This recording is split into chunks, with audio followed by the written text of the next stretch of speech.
नमस्कार दोस्तों। आज हम महाकुंभ की धरती प्रयागराज में हैं और सुबह-सुबह का वक्त हो रखा है, चारों तरफ कोहरा ही कोहरा है। तो आज हम बात करेंगे इस्लाम खान जी से, जो कि मुस्लिम राष्ट्रीय मंच के क्षेत्रीय संयोजक हैं। तो जैसा कि यहाँ पे काफ़ी श्रद्धालु आते हैं, लंगर वगैरह करने के लिए भी आते हैं, तो ये उनको काफ़ी मतलब सिख इतिहास के बारे में बताते हैं। तो आज आप हमारे जैसे को भी कुछ बताइए। जैसे क्या पूछना चाहेंगे अब? हम यहाँ प्रयागराज में भाई लालू जी लंगर जो चल रहा है, उसमें पूरा समय के लिए कुछ हमने सोचा कि मुस्लिम कार्यकर्ता भी जाएँ, तो सबसे पहले मैं स्वयं ही आया हूँ और यहाँ पर जो भोजनालय जो बन रहा है, भोजन बन रहा है, उसका सबका प्रमुख मैं भोजनालय प्रमुख हूँ। और रही बात सिख में ही क्यों आया, सब में क्यों नहीं आया, तो ऐसा नहीं है, हम सब भाई हैं। सबसे बड़ा मज़हब इंसानियत का है और इंसानियत कहीं भी हो सकती है। जैसे अब मैं आपको बता सकता हूँ, जब गुरु साहिब माछीवाड़े के जंगलों में हताश पड़े थे, उनके साथ कोई नहीं था, चारों तरफ मुगलों की सेना थी, तो वहाँ 2 लोग थे, वो भी मुस्लिम थे, जिनका नाम था, एक का नाम था गनी खां, एक का नाम था नबी खां। तो वो अपना उच्च वाला पीर बना के गुरु गोबिंद सिंह जी ਨੂੰ बाहर कटिया, बाहर निकाल के लाए। लोगों ने, मुगलों ने पूछा कि आप ये कौन है? कहने ये हमारे पीर हैं। तो ऐसी बात नहीं है, सभी धर्मों में अच्छे लोग नहीं होते और सभी धर्मों में बुरे लोग भी नहीं होते, तो कहीं अच्छे भी होते हैं। भाई कन्हैया जी थे, वो मुगलों को भी पानी पिला रहे थे क्योंकि उनकी ड्यूटी थी। जी। जब शिकायत की उनको कि ये दुश्मन को पानी पिला रहे हैं, तो उन्होंने उनको बुलाया, उनसे पूछा कि आप दुश्मन को पानी क्यों पिला रहे हैं? कि साहब आप ही ने कहा था कि घायल को पानी पिलाना, जो प्यासा है उसको पानी पिलाना। मुझे तो सब अपना नज़र आता है। गुरु नानक देव जी ने भी कहा है, अव्वल अल्लाह नूर पाया कुदरत के सब बंदे, एक नूर ते सब जग उपजो, कौन भले कौन मंदे। ये सब इसमें है। मुस्लिम राष्ट्रीय मंच जो है, ये भी यही काम कर रहा है कि एक जो दीनी राजनीति है या दीन है, वो तो है ही है, दीन को देश से भी जोड़ने का काम करता है।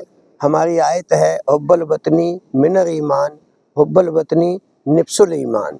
ये हमारे में है, आधा वतन, यानी अगर देश से मोहब्बत करता है तो उसका जो आधा ईमान है वो यहाँ पूरा हो जाता है देश से मोहब्बत जी। करने पे।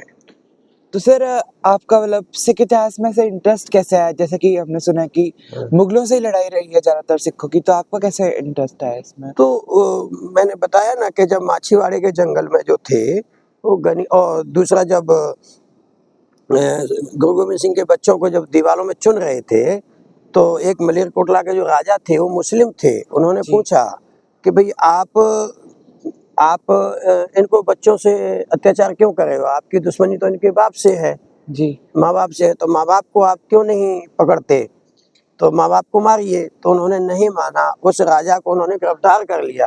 तो जब आपने देखा होगा, तब गुरु महाराज वापस आए तो उनसे उन्होंने पूछा कि जब मेरे बेटों को चुनाया तो क्या कोई किसी ने कुछ नहीं कहा? तो उन्होंने कहा कि नहीं, वो मलेरकोटले के नवाब साहब थे, उन्होंने कहा था और वो जेल में है। तो गुरु गोबिंद सिंह जी ने उनको जेल से छुड़ाया और वो मलेरकोटला के थे, तो उन्होंने कहा कि जब तक मेरा सिख रहेगा तेरी गद्दी जलेगी। तो मलेरकोटला में जितना जो मुस्लिम समाज है, वहाँ कोई भी दिक्कत आती है तो सिख समुदाय उसका सपोर्ट करता है। जी। तो अच्छी बातों के लिए ये सब करता है। तो यही मेरे को अच्छा लगा कि भाई सिख इतिहास में ऐसा कुछ नहीं है, कहीं किसी इतिहास में नहीं है, बस ये तो हमारी राजनीति है। तो राजनीति के कारण हम कुछ भी कर लें। सबसे बड़ा जो मजहब है, धर्म है, वो इंसानियत है। इंसानियत कहीं पे भी हो सकती है। जी। तो आप कुछ प्रयागराज में कुछ जो मुस्लिम श्रद्धालु भी आ रहे हैं क्या स्नान करने के लिए, उनके बारे में बताएँ? हाँ, आते जाते हैं ना। अब कल हमारे पास यहाँ कुछ लड़के आए थे और कुछ सेवा भी करके गए। उसमें एक अच्छा। शान मोहम्मद भी था, एक दानिश था, कल ये भी करके गए। यहाँ पे बहुत लोग आ रहे हैं और हो सकता है 10 से 12 के बीच में हज़ारों की संख्या भी आए। उसमें हो सकता है मुस्लिम राष्ट्रीय मंच इन्वॉल्व हो सकता है, क्योंकि 24-25 में बैठक है, तो उसमें हम डिसीजन लेंगे कि कितने लोग यहाँ आ सकते हैं। क्योंकि हमारी जो उत्तर प्रदेश के जो 20 लोग हैं, उनके साथ माननीय इंद्रेश जी हैं, संघ ने जो कि मुस्लिमों में काम करने के लिए स्पेशल दिया हुआ है, और वो हमारी बैठक लेंगे, उसमें जो डिसीजन होगा, कौन सी डेट फाइनल होती है, तो वो लोग भी आएंगे। जी। पिछली तो बार भी आए थे। अच्छा, तो आपका बहुत-बहुत धन्यवाद, आपने हमारे दर्शकों को बताया। तो मुझे उम्मीद है आपको वीडियो अच्छा लगा होगा। इसको ज़्यादा से ज़्यादा शेयर कीजिएगा, चैनल को सब्सक्राइब कीजिएगा। धन्यवाद।